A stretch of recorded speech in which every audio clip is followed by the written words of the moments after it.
dans le prochain épisode de Demain nous appartient. Tandis que la police découvre que Diego a un frère, les préparatifs du mariage continuent chez les Roussel. En parallèle, un test positif met Soisic dans tous ses états. Attention, les paragraphes qui suivent contiennent des spoilers sur l'épisode de Demain nous appartient diffusé demain soir sur TF1. Si vous ne voulez rien savoir, ne lisez pas ce qui suit. Lundi 15 mai dans Demain nous appartient.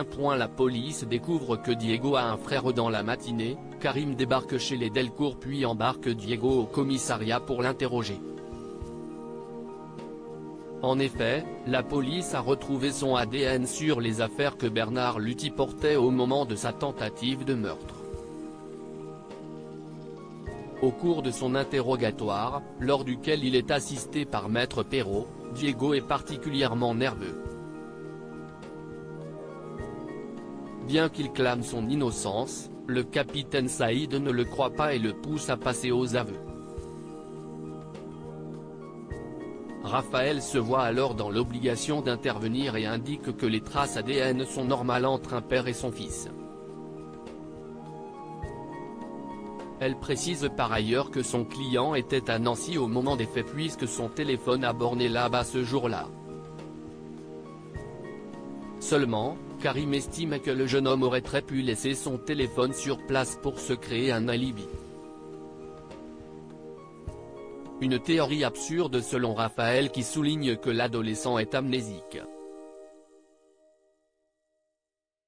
Malgré tout, Karim commence à douter.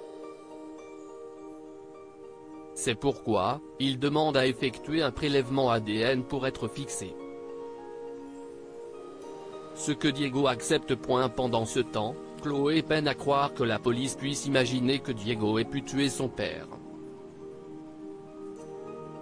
Tandis que Judith et Alex lui rappellent qu'ils n'ont aucune raison de le croire car ils ne connaissent rien à sa vie, Chloé reste persuadée que Diego est une victime dans cette histoire et maintient qu'il est danger. Si Alex a peur qu'il les balade depuis le début, Chloé est quant à elle intimement convaincue qu'il est innocent et n'a pas l'intention de le laisser tomber. De leur côté, Georges et Nordine questionnent le docteur Donny afin de savoir s'il est possible que Diego simule son amnésie. Même si c'est tout à fait possible, cela paraît quand même peu probable selon lui. En effet, Diego était très désorienté et fortement perturbé à son arrivée à l'hôpital. Des signes habituels dans le cadre d'une perte de mémoire. D'après lui, l'amnésie de Diego a été provoquée par un choc traumatique. Il aurait donc très bien pu perdre la mémoire après avoir tué son père. Comme ils envisagent que Diego est un complice, les policiers décident de creuser cette piste. Par la suite, Nordine a interrogé un ambulancier qui était de garde le soir de la mort de Bernard Luthi. Ce dernier aurait vu un homme portant des gants chirurgicaux et un sweat kaki sortir en trombe de l'hôpital avant de prendre la fuite sur un vélo électrique bleu vif. Pour sa part, Chloé est inquiète. Elle se rend alors au commissariat où elle réclame des nouvelles de Diego. Bien qu'il soit toujours en garde à vue, elle obtient l'autorisation de lui parler. En plein doute, celui-ci commence à croire qu'il a tué son père. Chloé lui fait donc remarquer que la police n'a rien de concret et se dit certaine qu'il est innocent. Cependant, Diego rétorque qu'elle ne le connaît pas.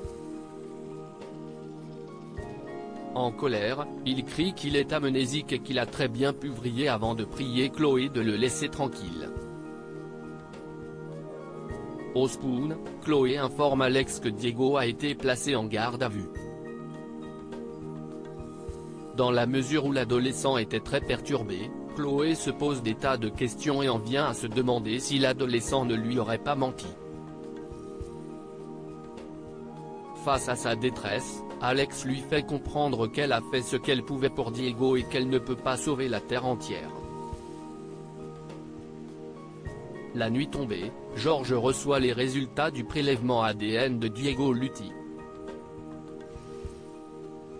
L'ADN relevé sur la chemise de Bernard Lutti ne correspondant que partiellement à celui de Diego, cela signifie qu'il a un frère et que c'est lui le coupable. Les préparatifs du mariage continuent chez les Rousselot. Coco Zéphyr, Tristan fait goûter à Léo, Jordan, Jack et Lizzie les différents plats qu'il a imaginés pour le mariage d'Audrey et Damien. Malheureusement, les enfants Roussel n'arrivent pas à se mettre d'accord. Tristan a alors une idée. Plus tard, Jack, Jordan et Lizzie font semblant de cuisiner puis font tester à Audrey et Damien les plats de Tristan. Tandis qu'Audrey n'aime pas le canard, Damien n'est pas fan du poisson. Les enfants Roussel s'accordent donc pour faire simple.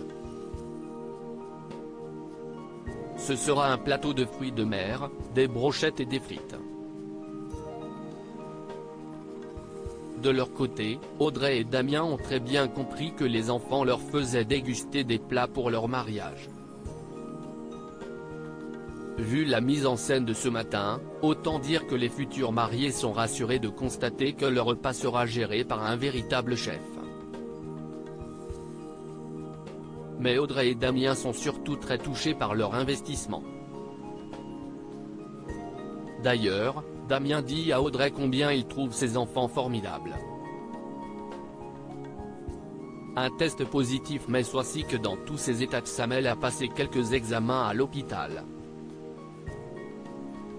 En effet, la jeune femme se sentait fatiguée ces derniers temps. D'après les résultats de la prise de sang, elle a attrapé la mononucléose que l'on appelle plus communément la maladie du baiser. Comme elle se transmet par la salive, le docteur Lazari profite qu'Adam accompagne sa cousine pour lui prescrire une prise de sang. Plus tard, Soisic croise Adam et Amel dans les couloirs de l'hôpital. Face à la petite mine d'Amel, la mère de famille lui pose quelques questions sur son état de santé mais Adam indique que cela ne la regarde pas. Quelques heures après, Adam appelle Victoire et lui précise qu'il a bien la mononucléose. Une fois qu'elle lui a donné quelques recommandations, Victoire raccroche. Soisic, qui les a entendus discuter, cherche alors à savoir ce qu'il se passe. Seulement, Victoire lui signale qu'elle est tenue au secret médical et qu'elle compte bien le respecter. Néanmoins, c'est mal connaître Soisic qui n'a pas dit son dernier mot. Immédiatement, cette dernière charge Julie de récupérer les résultats d'analyse de son fils dans son dossier médical et par la même occasion ceux d'Amel. Bien qu'elle ne trouve pas cela très éthique, la jeune femme finit par se laisser convaincre.